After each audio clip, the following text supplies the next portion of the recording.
unparalleled coverage. Citi News on 97.3 FM. Eyewitness News. Be there as it happens. Citi News.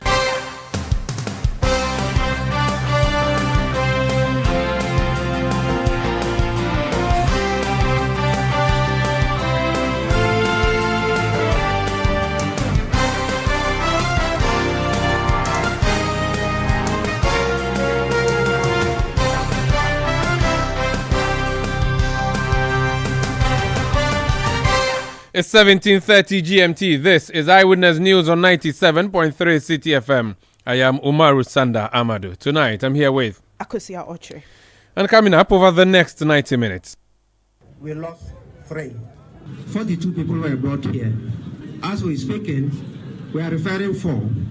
2 have already gone to 37 military hospital, and the 2 we are waiting for an ambulance to be taken to Winneba. 3 people die after debris from a dynamite explosion on the Budumburam Road leaves dozens others injured. We'll go live to the scene with an update on exactly how engineers at site mismanaged that particular situation. Also coming up, the weekend of road traffic accidents claim as many as 23 lives will be in East Legon, Kumasi Accra Highway and the Kumasi Obuasi Highway as family members mourn the death of their loved ones. And later on Eyewitness News, we'll go through a major constitutional test, and that constitutional test is that the NDC minority must become the majority from Wednesday next week. Former Minority Leader Haruna Idrisu's prayer to the Speaker of Parliament, which if granted would see the NPP becoming an official minority side in the House of Parliament. This because he is moving for as many as 3 NPP MPs to be expelled based on the precedent of Professor Mike Eronokwe's speakership. Stay with 97.3 Citi FM for more on this and many other stories on Eyewitness News. And in business, economic watchers make case for government to address long-term economic problems to sustain upgrades from ratings agencies. That's in 50 minutes from the Citi Business Desk. Eyewitness News is live across Ghana on a host of affiliate stations. In the Northeast region, we are on Nobia 90. We are on Eagle 94.1 FM in Wale. In Upper West, we are on Westlink 88.1 FM in Laura. We are in the Upper East region on Word FM 88.3 in Zuarungu. In the Northern region, we are on Dasuma 99.1 FM in Yendi. In the Volta region, we are on Akwini Radio 96.7 FM in Kwando and Heritage 107.3 FM in Hohwe. In the Ashanti region, we are on Orange FM 107.9 in Kumasi. In the Ahafo region, we are live on Greener 95.9 FM in Sunyani, and in Ahafo region on Hames Radio 106.5 in Goso. If you go to the Western region, we're on Premier 100.5 FM in Takrady and Beach 105.5 FM also in Takrady. We are live on YouTube. Look for CityTube. We are live on citynewsroom.com. That's our website. We are live on Facebook and we are interactive. Join us with your messages on 0549 986 996. That's a WhatsApp number. 0549 986 996. That's a WhatsApp number. You can also go to Twitter, now known as X, and send me messages using the hashtag Eyewitness News or Citi Newsroom. Tweet at Umaru Sanda or at Citi973. Let's settle for details of our stories now. And you do know that there's a major construction dualizing the Accra-Cape Coast Highway.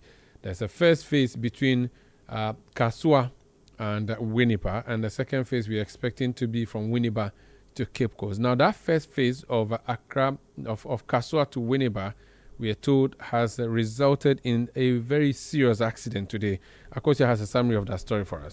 Yes, and 3 people have been confirmed dead and 40 others have sustained various injuries following a rock blasting incident by the construction company working on the Buduburam section of the Kaswa Cape Coast Highway. Well, according to Citi News sources, the blast occurred around 2 p.m. today and lasted for a few minutes. Well, this is not the first incident of this kind in the area. Previous blasts have caused minor injuries and damaged properties of residents. Sources indicate that some angry residents attacked the construction workers after the incident, leading to the arrest of a Chinese national who was part of the team working on the project. The injured persons have been taken to the hospital, and Eyewitness Kweku Kranting has been speaking to Citi News about the incident. Yeah, no, you were hospital. The Omaba Honum. But I don't almost almost be I am for Honum. Am I in a hospital? So far, we have brought the injured to the hospital and are awaiting feedback. We helped retrieve 4 people, but several others are injured. They usually announce before blasting, but this time they didn't. The youth began attacking them, causing many workers to flee, and only the Chinese national was arrested. And I'm saying the boys need to take some more board, you know. The brave Johnny with the China Nina or Kahono. And I'm watching about police station on them. I'm going to show my way. You heard that from Kweku Kranting, an eyewitness to a rock blasting incident that has left many injured at Budumburam on the Kaswa Cape Coast Highway. It is a very fluid situation. We sent a reporter there. Yaw Danquah is actually there. He'll be speaking to us in a jiffy. However, the medical officials in the region have been sharing updates with the media on what the situation exactly is, how many people were involved in that particular explosion, how many people lost their lives, how many people have been brought to the hospital, how many people are responding to treatment, how many people have been discharged, and how many people are in very critical conditions. So we're going to just let you listen to that soundbite from the administrator of the St. Gregory Hospital based in... so the hospital is St. Gregory Hospital in Budumburam. The person who spoke is Matthias Ayegre Anaba. Let's listen to him. This is the true records of what we have in this hospital. In all, 42 people were brought here. As we're speaking, we are referring 4. 2 have already gone to 37 military hospital, and the 2 we are waiting for an ambulance to be taken to Winneba. Currently, these people on admission are on stable condition. We have 18 females, 9 males, and we have 2 others in our recovery. 3 were okay and has been discharged. Fortunately, we lost 3. So this is the official position so far that this accident is concerned. So that's the administrator of the St. Gregory Hospital, Matthias Ayegre Anaba, speaking to media persons at the Budumburam Hospital, where media men had gone to seek updates. Let's go to our reporter on the ground, Yaw Danquah. Is a journalist here with me in the Citi newsroom. Jude, you're welcome to Eyewitness News. So I earlier announced that there's a major road construction happening which is going through the Budumburam township. In fact, I saw it the last time we traveled to cover the NDC manifesto launch. Can you tell us, based on what eyewitnesses have told you, what happened? Because that road goes through the heart of the city. So, Sanda, rightly so, there's a road construction going on the Kaswa Budumburam stretch. Coming here myself, you could see police and also some activities ongoing. According to eyewitnesses, they were going about their normal duties when all of a sudden they heard a loud sort of blast explosion. And before they could even realize or salvage anything, people started crying, screaming for help. And when they got to the scene, they have seen people lying on the floor, some lifeless. They also saw blood stains all over, and some even mutilated body parts on the floor. Now, according to the eyewitnesses, what happened next was that some Okada riders, as we call them, quickly mobilized and began rushing these victims to the nearest hospital, that's the St. Gregory Hospital, where I'm currently located. And since then, it's been a very busy place with the hospital staff trying to salvage the situation.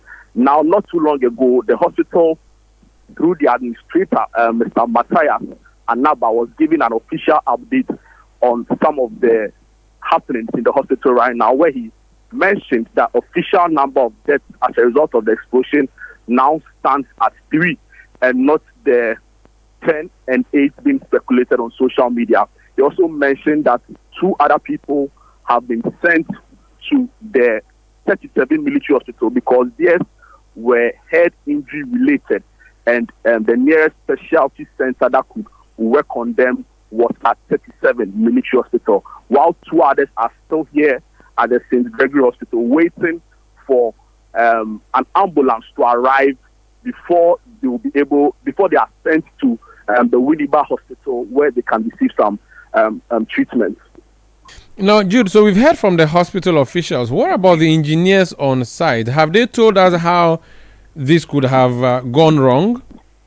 So, Sanda, we've not cited any of these contractors or the engineers who are doing this particular project. But what we saw at the hospital was that the MP for the area, Honorable Desmond Digras, I believe, was around, where he sort of was admonishing or appealing to the teeming crowd that have gathered at the St. Gregory Hospital not to go out and exact vengeance on these contractors who are behind this particular project. And some other eyewitnesses also told me that when it happened, all the workers on site began fleeing. So they left the scene because they were afraid of some retaliatory attacks. Some others said that this is not the first time an explosion of this sort has happened, only that it didn't have this severe impact in terms of the casualties that the residents and those along the stretch have experienced today. Do you see construction workers, I mean, at least those who are still around, still working, or construction has halted for now? Construction on the site, as we pass through, has completely come to a halt. What we now see at the area is a heavy police presence, right? So from the road all the way to the St. Gregory Hospital, there's a heightened security presence. Police are here in their numbers, trying to bring, you could say, an angry crowd under control. Because some of them, like I said earlier, have been complaining about how the indiscriminate nature with which some of these explosions have happened in the past. And they go on to say that the contractors have ignored several warnings, several pleas for them to find a more sustainable way to go about the explosion and even the construction work that's currently ongoing here.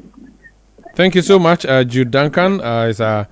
Is my colleague here in the Citi newsroom who has just gone to Budumburam to cover for us that explosion at Budumburam, a site of a road construction. The Accra Cape Coast Road is being dualized. The dualization, you do know, has gotten all the way to Kasua.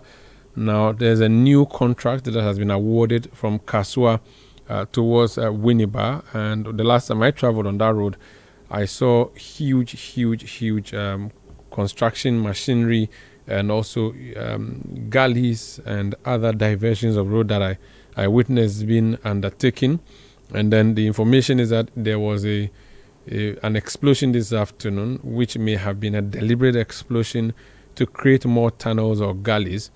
It turns out that did not go well, injuring many people, dozens of people, and 3 people at least having lost their lives. It brings into the question the safety measures around construction sites and how these things can be managed, and how come ordinary people who are moving about their business were caught up in this particular explosion. That's a conversation we'll be having next. But if you live in Budumburam or you are around the Kasua Enclave and you've seen what happened, please send me a message, 0549 986 996. If your house is not far from the area, if you heard the explosion, if you took a video of what happened, if you have photos of what happened, or you just witnessed, or even have some first-hand information of what has happened, please send me a message, 0549 986 996, 0549 986 996. Alternatively, you can go on Twitter, now known as X, and drop your messages there using the hashtag Eyewitness News or Citi Newsroom. This is Eyewitness News broadcasting from number 11, Dr. Martin Lupin Adabraka in Accra. My name is Umaru Sanda Amadu here with Akosia Ochi. We return with more. Please stay with us. Eyewitness News. Be there as it happens. Are you ready to turn your dreams into reality?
Facebook.com/Citi973 and Instagram at Instagram.com/Citi973 with the hashtag Eyewitness News.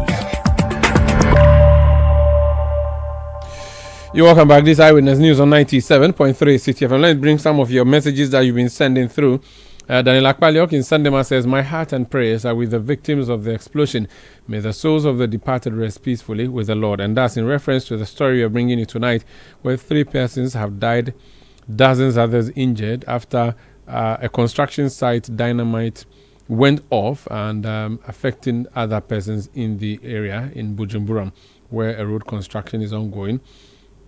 Alasan Hamdan from Nyoini South says the authorities must look at the rate of accidents and lives these VIP buses are causing. It is too much. They should ban them from the road. Why VIP buses almost every time? Why? Saku in Cheyohi says, good evening, Mr. Sanda. My condolences to the families who lost their lives, no, the loved ones rather, today. May Allah grant those in the hospital speedy recovery. Father SK from Kenya in Kumasi says, says, no amount of money or compensation can restore the lives of the victims of the Budumburam construction. My condolences to the bereaved families. Neodig Ni Atukwe Kwe from Accra says, if possible, the road contract should be nullified. When did we hear of such news? Very irresponsible of the project manager or engineer. This is Eyewitness News on 97.3 Citi FM. We are coming to you from our studios in Adabraka in Accra. We are also around the globe on citinewsroom.com. Let us know what your messages are. Send them to 0549 986 996, 0549 986 996. Akosha will take us to some other stories. Yes, the National Road Safety Authority has launched an investigation into the devastating road crash that occurred at East Legon on Saturday, where 2 vehicles were engulfed in flames, leaving 2 occupants burned beyond recognition. The horrific incident trapped 2 people inside an Acura vehicle who were eventually killed by the fire. The National Road Safety Authority states that it is still gathering information about the incident. In an interview with Citi News, the public relations officer for the Road Safety Authority, Pearl Satikla, said her team will visit the home of the driver responsible for the crash. Currently, our people on the ground are saying that for the East Legon, it is reckless driving, specifically excessive speeding, that caused the crash. We've not yet had a confirmed information as regards the age of the person driving the vehicle. We are now going in for that information, and so by close of day, we may have that information to quickly have launched an investigation into the matter, because the law stipulates that you cannot drive on our road unless you are 18 years and above, which we clearly educate motorists on or road users on. And so we don't understand why a minor should be allowed to move a car while he or she doesn't have a valid license. We are even planning to visit the home of the third driver. Well, she also added that the Road Safety Authority will conduct an educational campaign to raise awareness among motorists on the importance of adhering to junction safety guidelines. Now in the urban areas especially, people do not adhere to junction safety. So sooner than later, we are preparing to also launch a junction safety campaign to make people aware that when you enter a junction, how you should behave, the cautions you should take, so that perhaps you will not bump into another oncoming vehicle. And I suppose this is illegal thing might even result for junction risk or recklessness at a junction. You heard that from Public Relations Officer for the National Road Safety Authority, Pearl Satikla. Let's go to Alex King Nati. He's a member of the communications team of the Ghana National Fire Service. Let's talk about that particular accident in East Legon. Mr. Nati, welcome to Eyewitness News. So this accident happened on Saturday.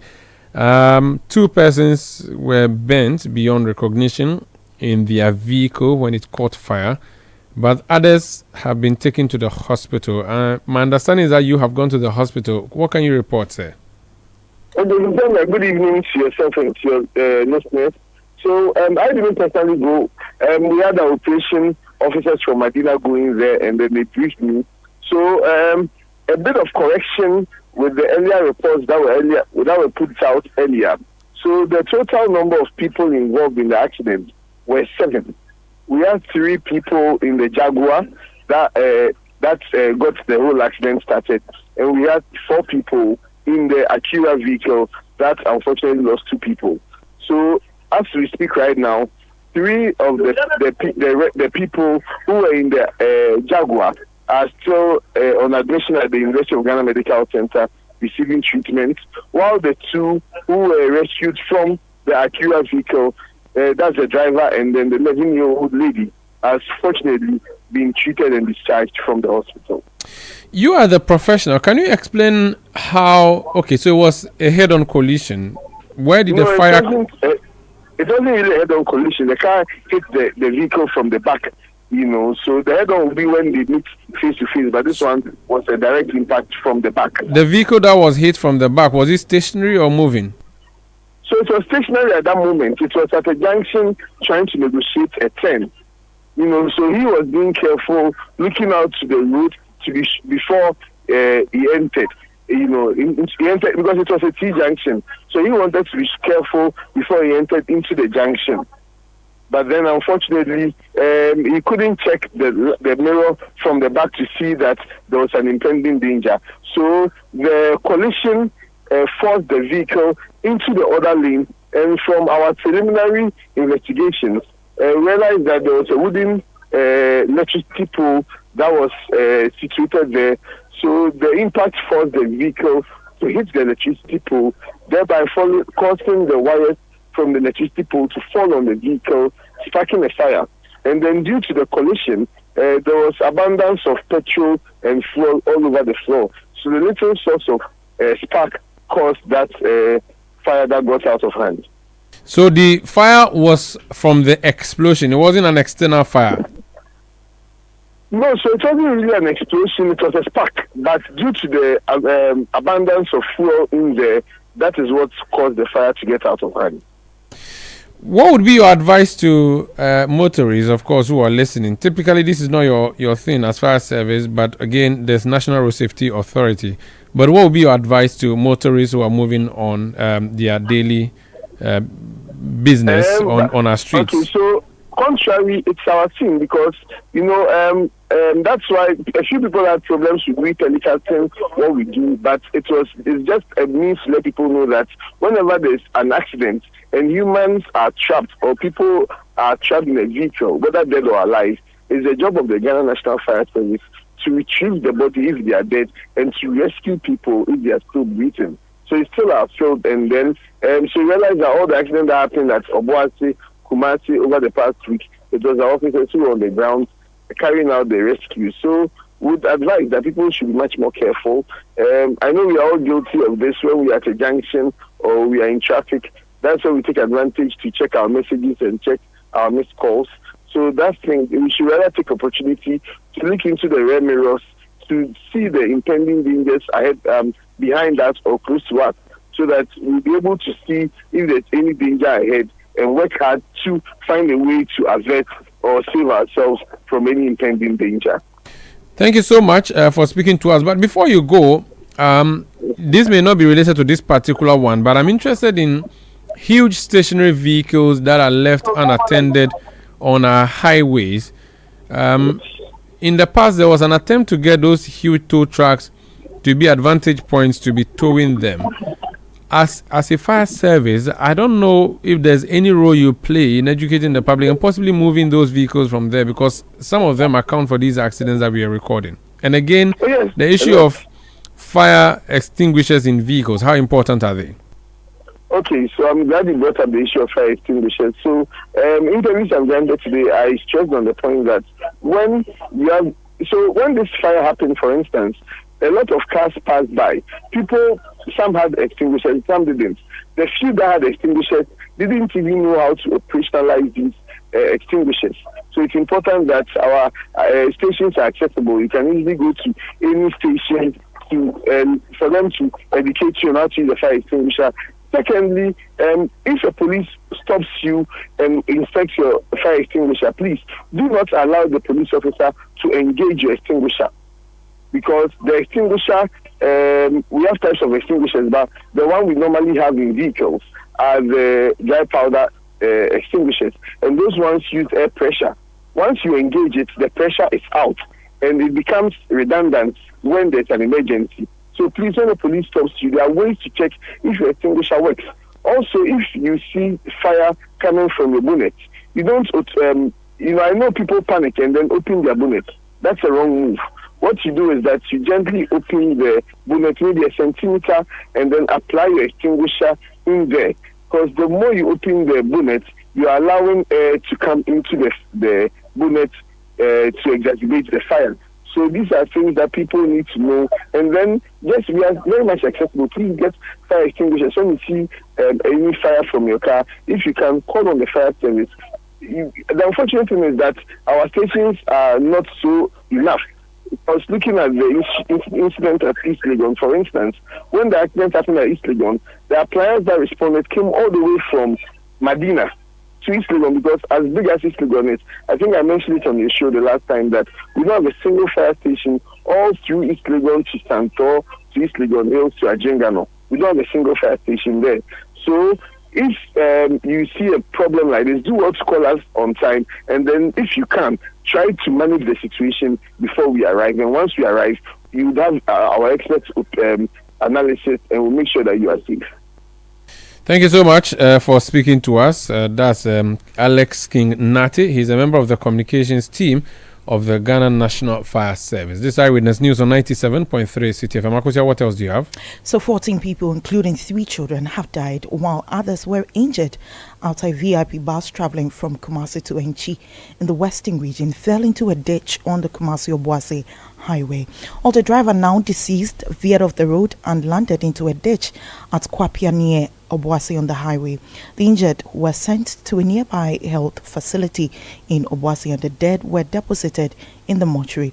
Well, this comes days after 7 people died at Atridie near Juaso on the Kumasi-Accra highway. Earlier today, my colleague Zoe Abubedu-Ado spoke with the general manager of VIP Yaw Transport Service, Ada Cabre from Pomanso, about the company's plans to prevent future incidents.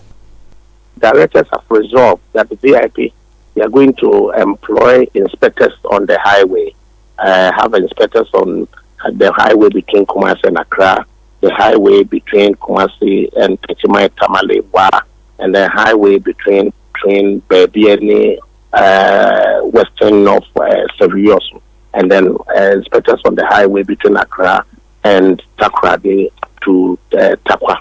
And basically, the inspectors come about, and they may have to check logins, how the driving went about whilst passengers were on board. And also, we are going to introduce the electronic manifest and login of movement of the buses that is due for November 1. So we believe when we bring passengers, inspectors on the highway to check the conduct and behavior of our drivers on the highway, and then also bring in the electronic login, we are able to ascertain. And then there will be tracking also that is to be done electronically, so we can see what actually happens on the highway. We've fitted cameras on most over 50% of the buses so far. So we are looking to see how we can keep control of the conduct and behavior of drivers on the highway, please. These inspectors that you talk about, will they be on the bus?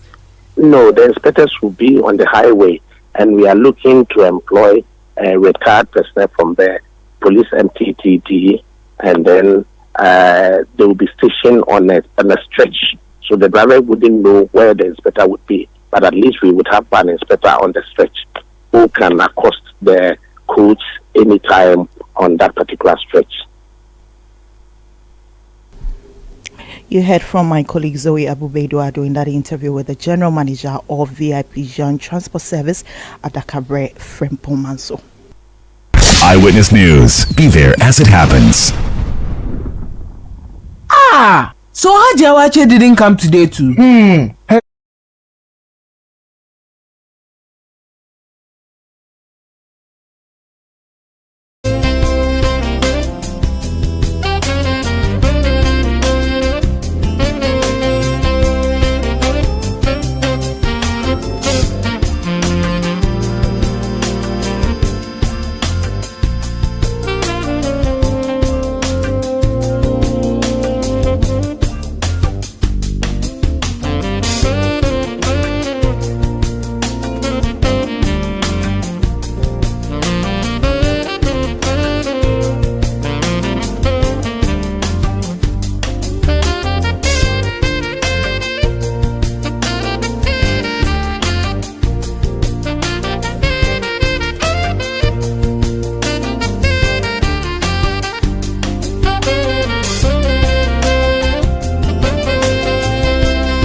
went on, died or expired.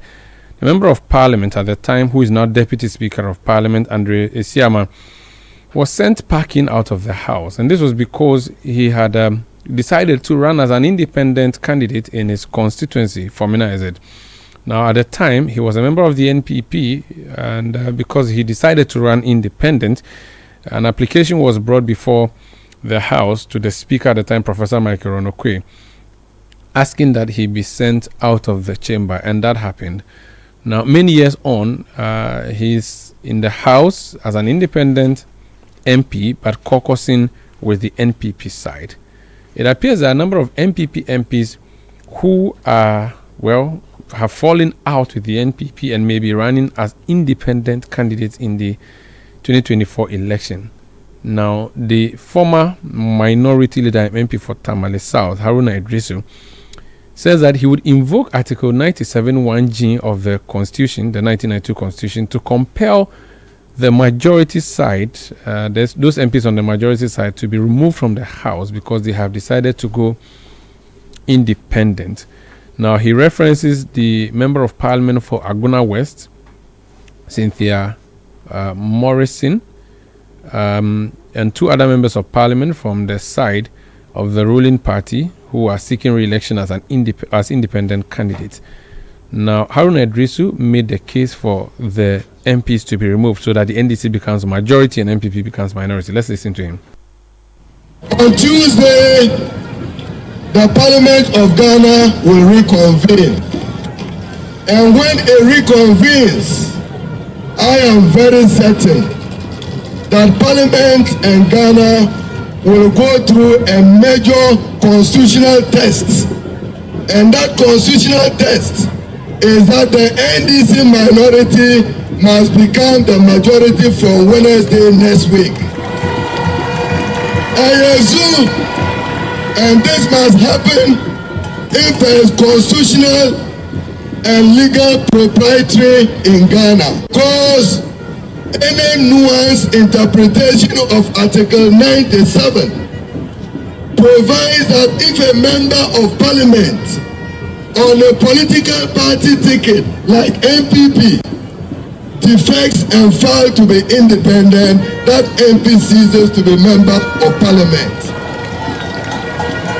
And if an independent member of parliament, by virtue of the provision of Article 97, subclause G, an independent joins a political party, that independent loses constitutional recognition and does not belong to parliament.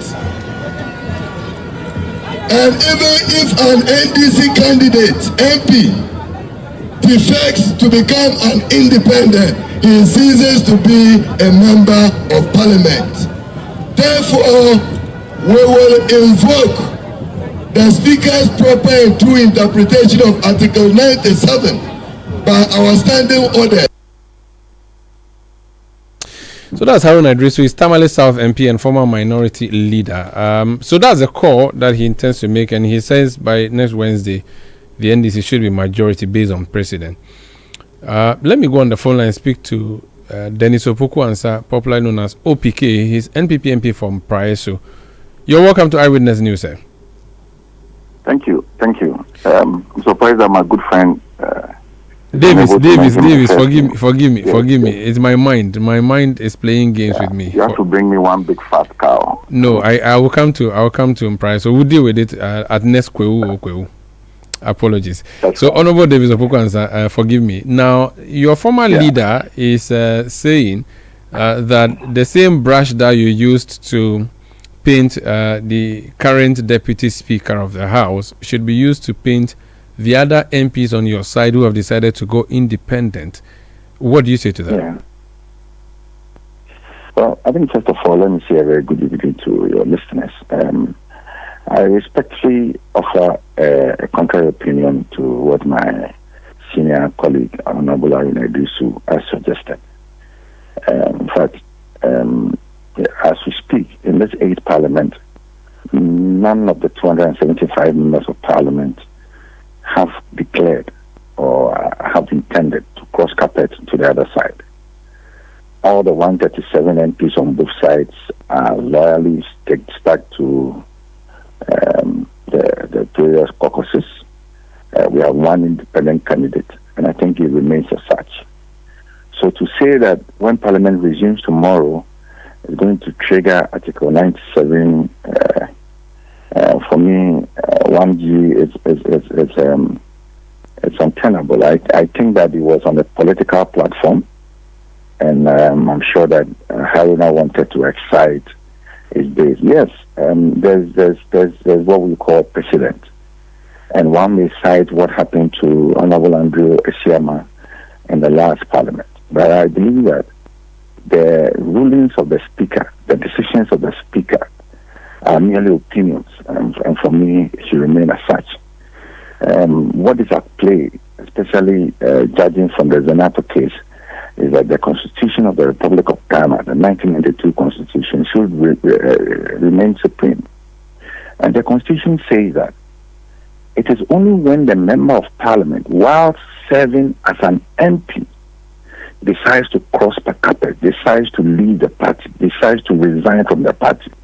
As we speak, Honorable Cynthia Morrison, Honorable Suhum MP, and the other MP belonging to the NDC side have not taken a decision to resign from the NPP as a political party, nor have they taken a decision to cross the aisle to join the NDC. So, for me, it does not hold water. I think what Haruna needs to appreciate is that there's power in representation, and we need to respect that. I mean, the Member of Parliament is representing a constituency and not a political party.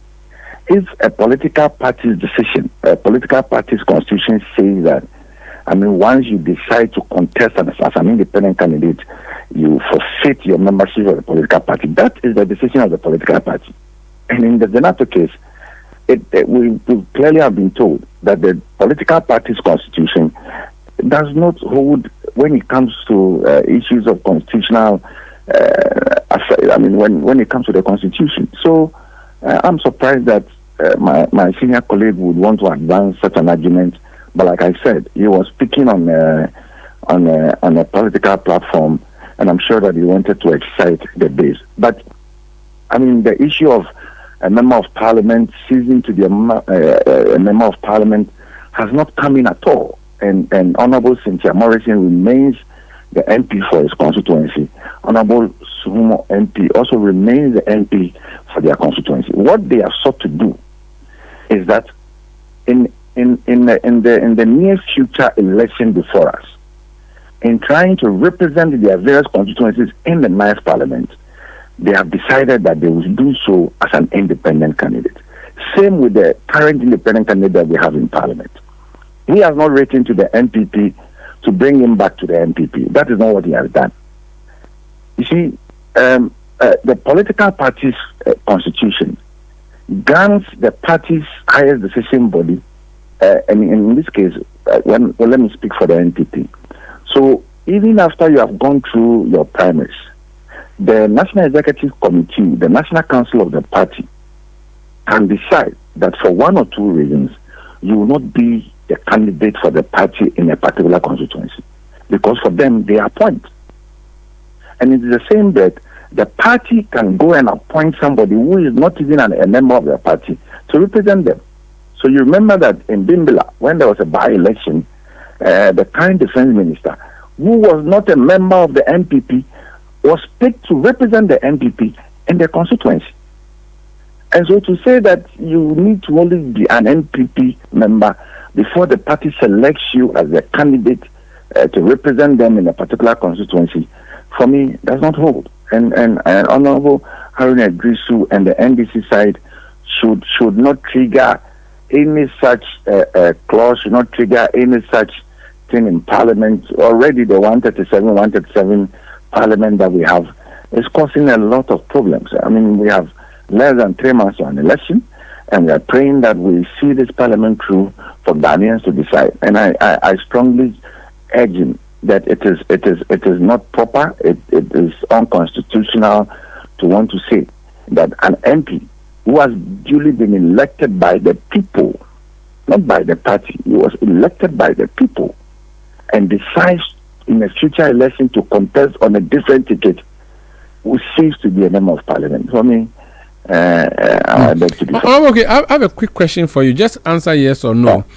Do you think it was right when the Honorable Andre Siama was removed from the chamber? 4 years ago? It was wrong. It was wrong. I was not in that Parliament. It was wrong for Professor Okoye to have ruled that way. But you see. So you are saying that it was wrong at the time, and it will be wrong at this time. It is wrong now. I mean, for me, you know me. It is not about individuals. It's about what the law says. It is not because you are taking a hypocritical stance now because it benefits you. No. It was wrong then. It is wrong now, and it should be wrong in the near future. Okay. People's representation today. The people of Sao complain a lot that they do not have representation in Parliament. And by virtue of the fact that somebody has decided to contest in the future election, you say that you are taking such a person out. For me, it does not hold. Very well. Thank you. Constituency, it is not only NPP members who voted for me. Okay. Thank you. Thank you for speaking to us. That's Honorable Davis Opokwansa, popularly known as OBK, is MP from Praiso in the Eastern region, speaking to us there. This is Eyewitness News on 97.3 Citi FM. We are coming to you from our studios in Adabraka in Accra. We are also around the globe on citynewsroom.com. We are interactive. Join us on all the platforms and let us know what you think. Up next, we are bringing you the latest in the world of business. And then on Point Blank, my guest on Point Blank tonight is hoping to be vice president in the government of Alan Kwadwo Kyerematen if he wins.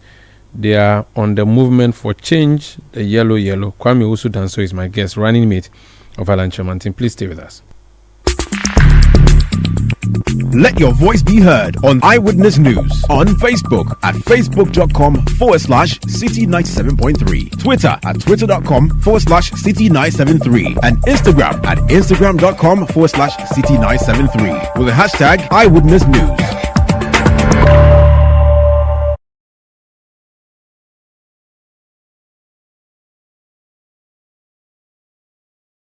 that affect your business. City Business News. Be informed. Time now for City Business News and Eyewitness News. I am Akosia Oche. The details. Economist Professor Patrick Isuming is warning the country against accumulation of new debts as the country seeks to revive its economy. Well, his comment comes on the back of global credit ratings agency Moody's upgrading Ghana's long-term local and foreign currency issuer ratings to CAA2 from CAA3 and CA respectively, citing extensive debt treatment that has significantly alleviated the government's financial burdens. Professor Patrick Isuming, in an interview with City Business News, says Ghana must address long-term economic problems to sustain further upgrades.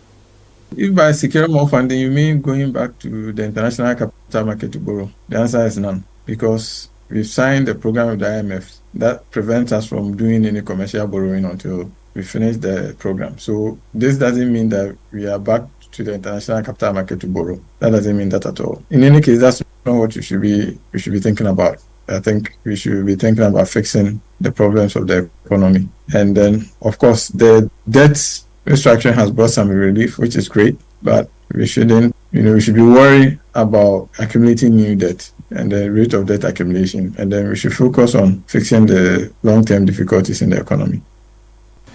That was Professor Patrick Isuming, an economist. Now, government has resumed servicing its Eurobond debts.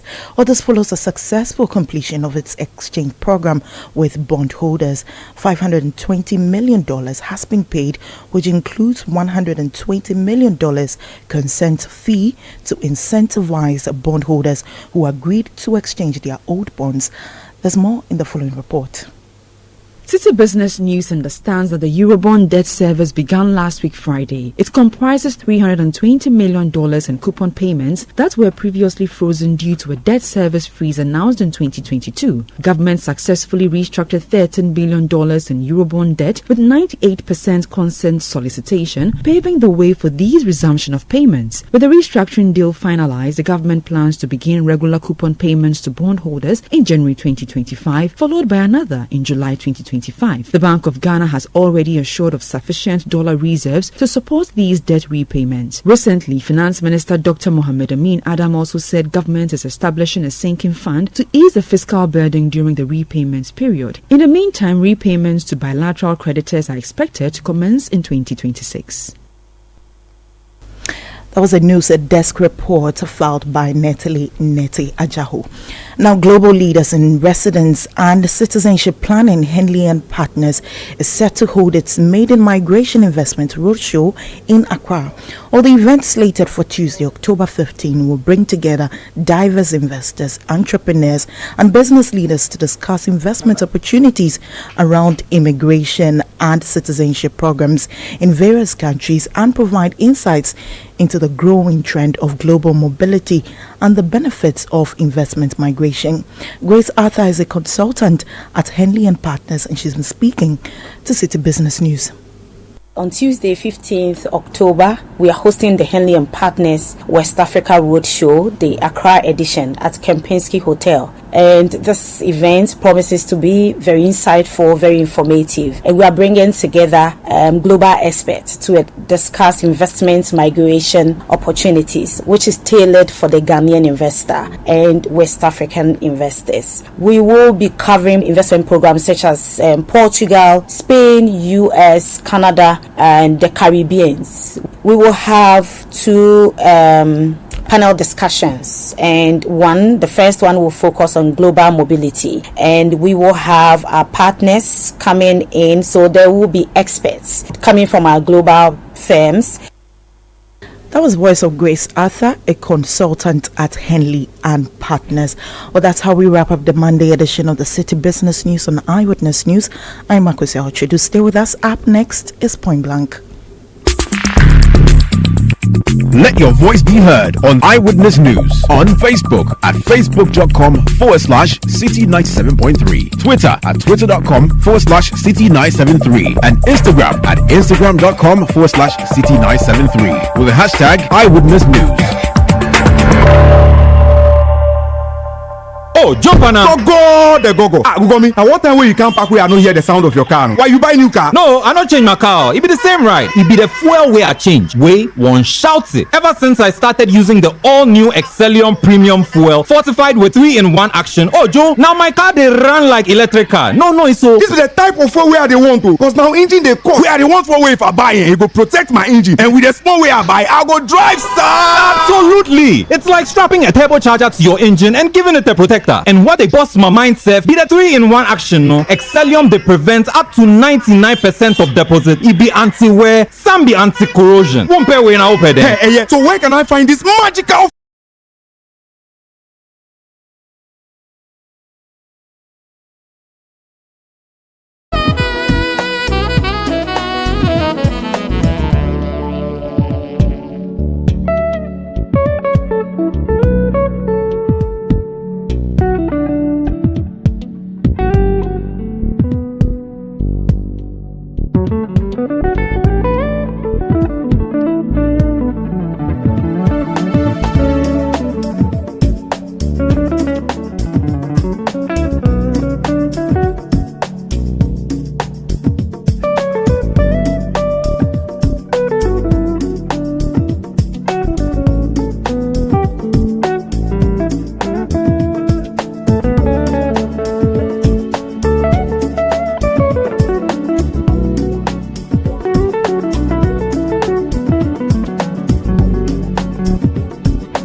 heard on Eyewitness News on Facebook at facebook.com/Citi97.3, Twitter at twitter.com/Citi973, and Instagram at instagram.com/Citi973 with the hashtag Eyewitness News.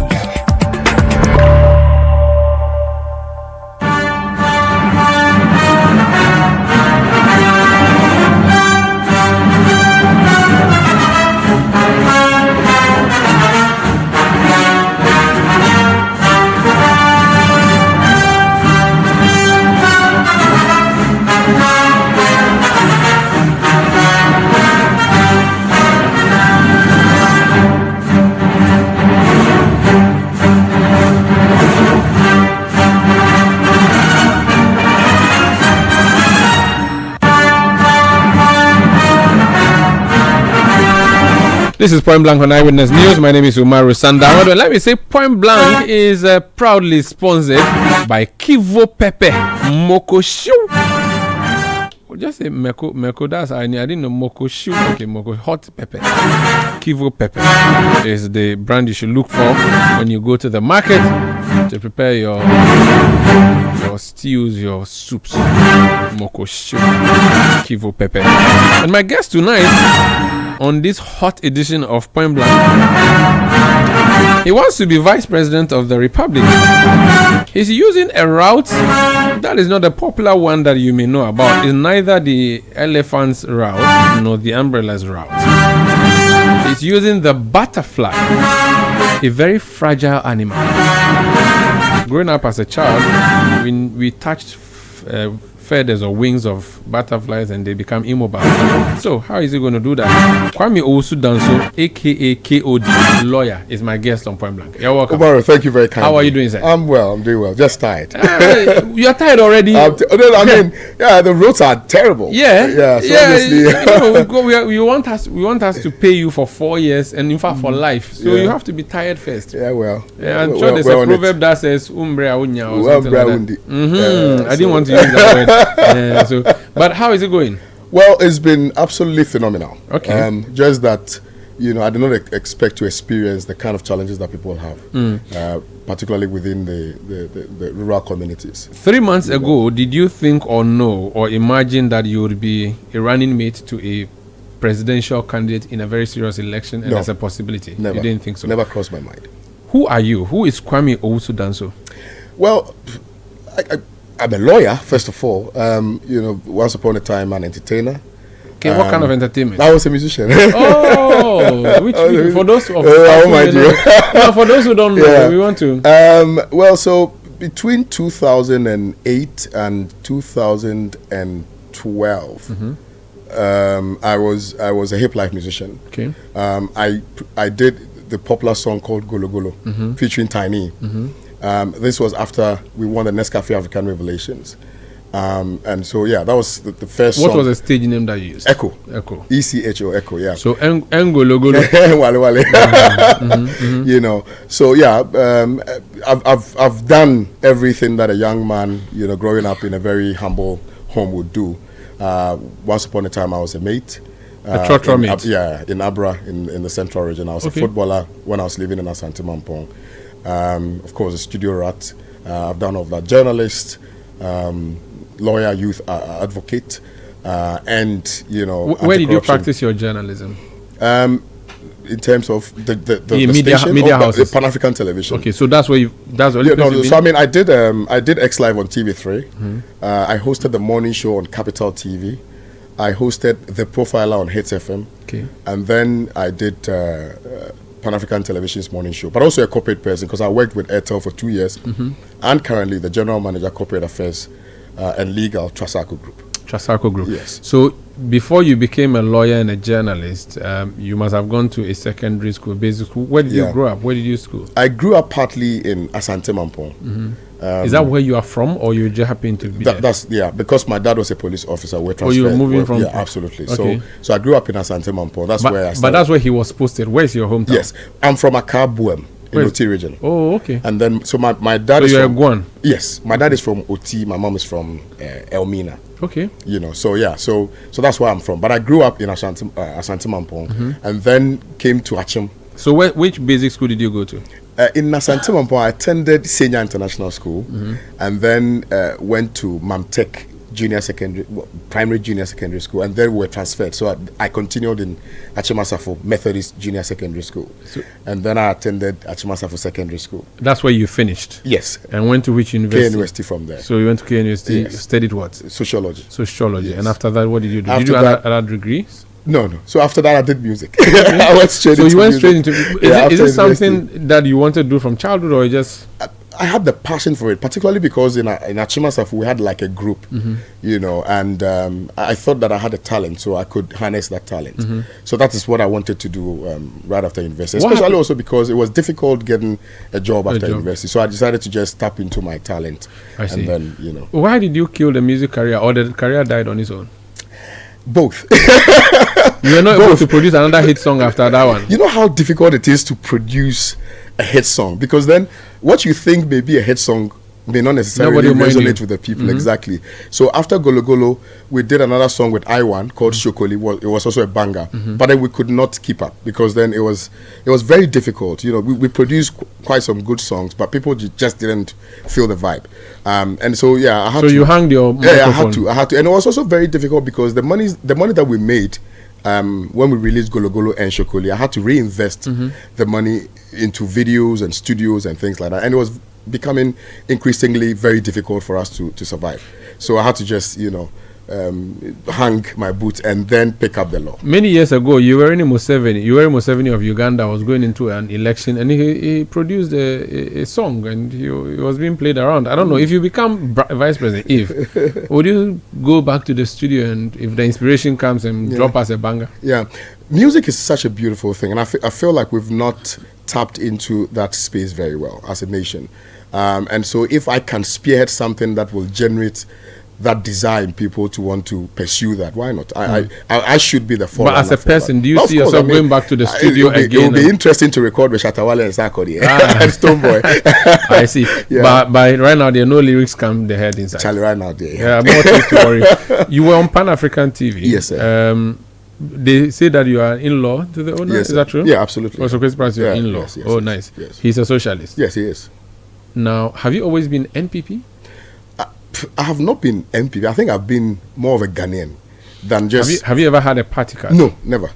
So, did you sympathize with any of the two major parties? I mean, as a socialist, I sympathized with the masses, you know, the working class. But which of the parties appealed to you more?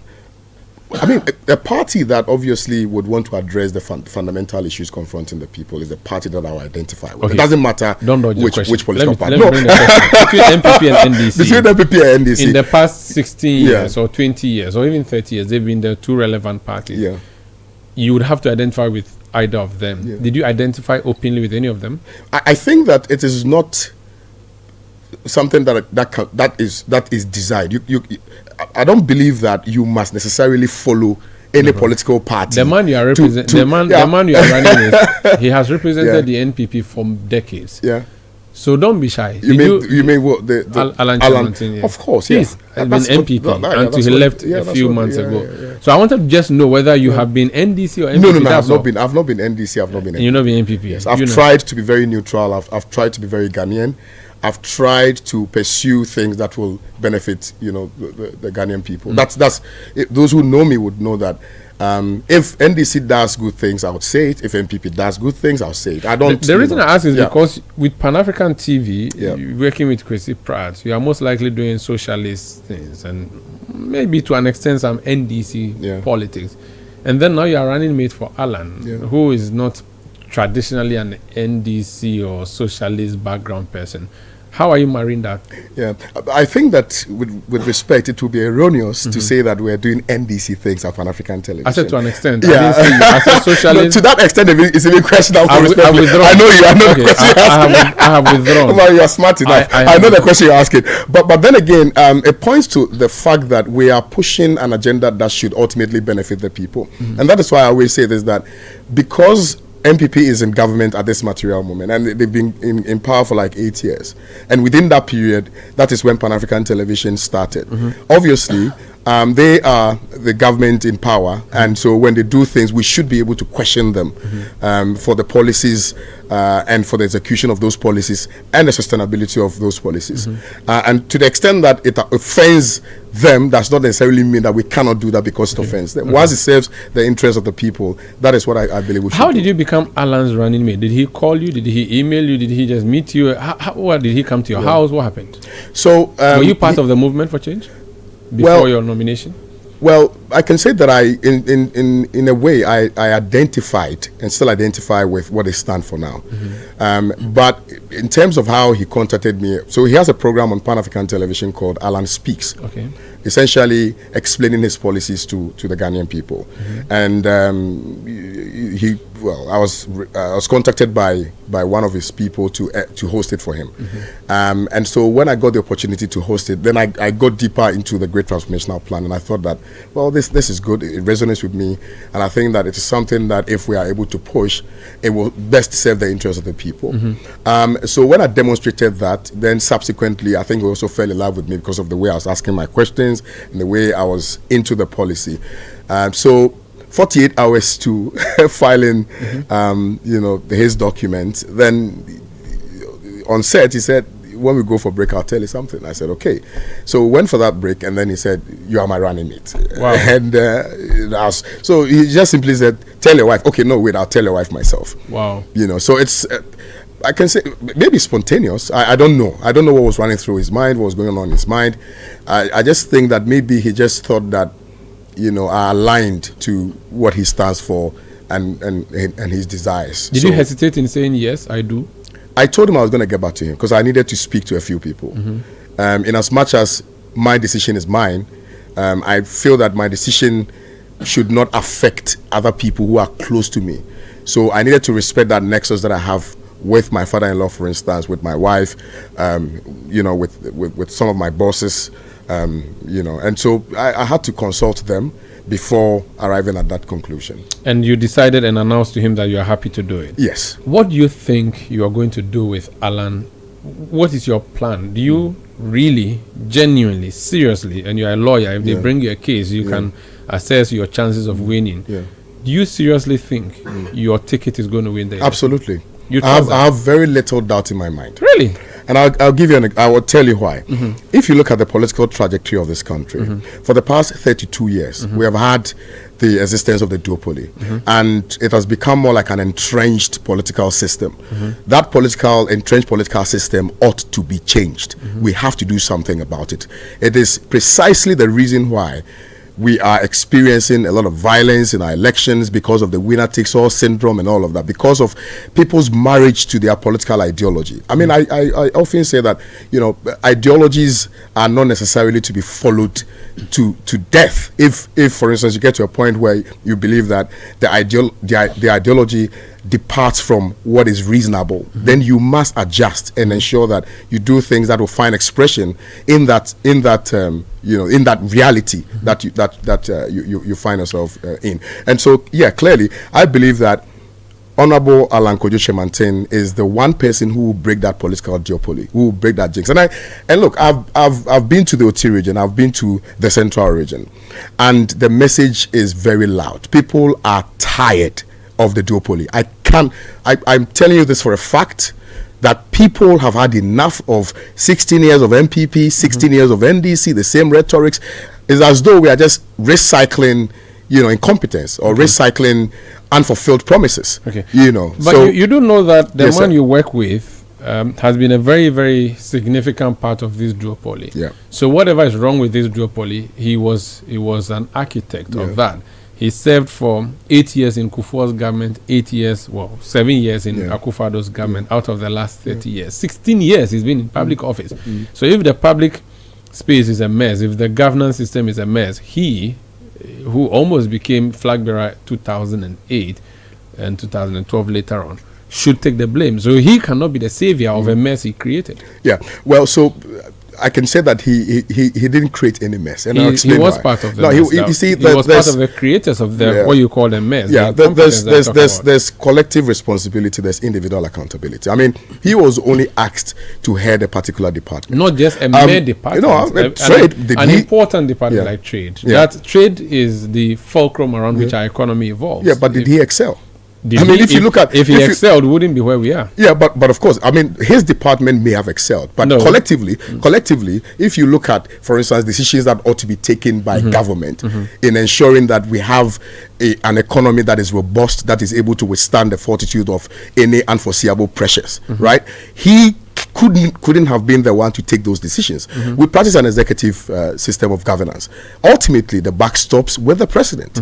So if you take a decision, that decision which you think ultimately may address some fundamental issues, and the president is deaf-toned to it, what can you do? You can only suggest if the president doesn't take your decision. But I mean, beyond that is even the fact that he did not have the wand in his hand to be able to deliver, extensively the things that he wanted to deliver. And I'll cite you an example within this administration. Is he not sounding like the vice president, whom he criticized for saying that he was just a mate? Yeah, but the vice president is a pivotal part in this administration. Just as a trade minister. No. I mean, the vice president. If in the absence of the president, the vice president is there. In the absence of the vice president, the trade minister is not there. So it tells you the level of impact that all of these people have relative to their offices, right? And so you cannot arrogate some powers to him that which he doesn't have, and that is why I can confidently say, look, and in as much as I agree with you to a very minimal extent, Kwame Nkrumah faced a similar challenge. I mean, when he joined the UGCC, they had a particular direction. He felt that that direction was not a proper direction. It didn't find expression in the aspirations of the people at the time. He needed to move away from that, form CPP, and gain independence for us. And that, for me, is symptomatic of what has transpired within, this whole. There appears to be an unwritten rule where if you are a flag bearer from the north, you choose a running mate from the south, and vice versa. You are from the south. Your flag bearer is also from the south. Have you considered these things? Yeah. Well, I think that we must get to a point where people will be chosen on the basis of competence, not on the basis of regionalism or tribalism or ethnicism. Our constitution has said that we should go national, regional. Yeah. So I'm not sure you're smarter than the constitution as a movement. Yeah, but the constitution was written by people, and you would agree with me that there are some provisions in the constitution which ought to be changed. The constitution was adopted by the population. I agree with you, but what I'm saying is that if you get to societies evolve, so if there's a dialectical movement, and you get to a point where the evolution of society has gotten to the point where we must review certain provisions in the constitution. Where we must have south tickets, which will go to the detriment of the north. So, which means that you don't mind one day that we should have. I mean, hold on a second. Okay, so if Akufo-Addo had chosen all his ministers from the eastern region because that's where he found competence, would you say it is a fair representation of the if they delivered? Yes. If, for instance, no other region was deprived of the very basic things that they needed, I wouldn't have a problem with it at all. Interesting. At all. Honestly, and I'm being very honest with you, that we must get to a point where we will look beyond the peripheries of regionalism and look at the Ghana agenda. And I think that increasingly we are getting to a point where we are creating some division within the country, particularly because of this strict adherence to some provisions in the constitution, which ostensibly is supposed to further advance the development of this country, but which in reality is not. Okay. Talk to me about the GTP, not the Ntuma, the Great Transformation Plan that you have. Talk to me briefly about it for those who may not know what it entails. Yes, sir. So the GTP essentially is to address the negatives we have in our political dispensation, particularly because it has become clear to all of us that the duopoly that we have been experiencing for the past 32 years have not been able to deliver fully, to the good people of Ghana. And so we are looking at dealing with specific things. Now, if you look at the GTP, we have 6 main clusters, and under the clusters, we have several prescriptions underneath them. So we're looking at governance, for instance. So if we're looking at the issue of governance, the first thing that we are going to deal with is corruption. and I'm sure you are very much aware that as a country we lose so much to corruption, and yet somehow we are unable to address the issue of corruption. Now, there are two fundamental issues here. One, our inability to have good leadership and proper political will to address the issue of corruption, and two, the fact that the institutions that we have, which are supposed to deal with the issue of corruption, have failed woefully, primarily because they are an offshoot of the executive.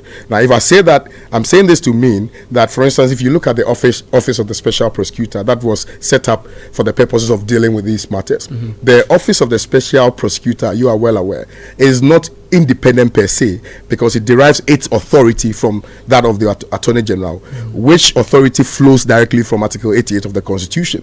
So it cannot be independent per se. What we are seeking to do, or our prescription, is that we're going to have a second chamber of parliament, which will mean some constitutional reforms. That conversation we can have later. But then we have a second chamber of parliament that will specifically deal with the appointment of specific independent state institutions. So I'll give you an example. The Electoral Commission, for instance, should not be appointed by the president. The IGP should not be appointed by the president. Who should appoint them? So we are saying that we're going to create a second chamber of parliament, which will be an amalgamation of well-meaning, Ghanaians. So people who have excelled in their varied fields. So clergy, imams, your boss, for instance, father-in-law, the likes of my father-in-law, people who know what it takes to appreciate the exigencies of now and take decisions that will benefit the good people of Ghana are the ones who are going to appoint those people. And they will vet them, and if they pass, why not? We'll give them the opportunity to so do. What does the Movement for Change think of the current state of the Free Senior High School? And what will you do about it? Yes, sir. So we think it's a good policy, all right? The policy idea or the ideation is brilliant.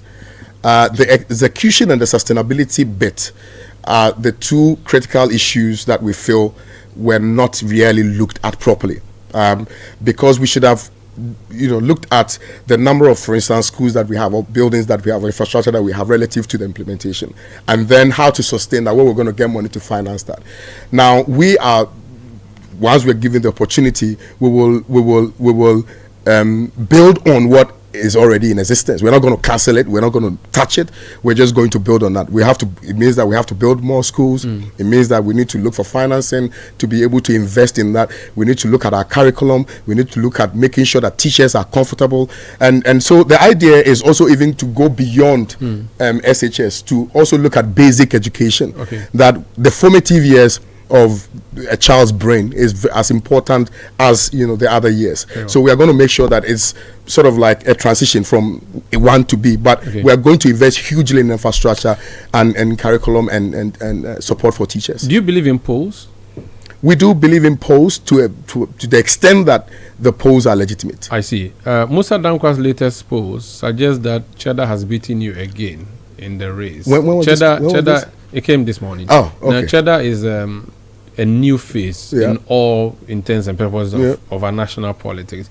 For your boss, whom you highly celebrate and believe to be the next president in waiting, he should not be beaten by a new entrant like Cheddar. Do you believe in shaping public perception in politics? Continue. You do. Right. So, I mean, all of these things in the final analysis comes to perception. When you go to the grounds, when you go to the communities, when you go to the villages, when you engage with the market women, they know Alan Chamartin even more than Dr. Baumia. But the way to test it is through but the polls. What's the sample size? Where was the poll conducted? I don't take those things hook, line, and sinker.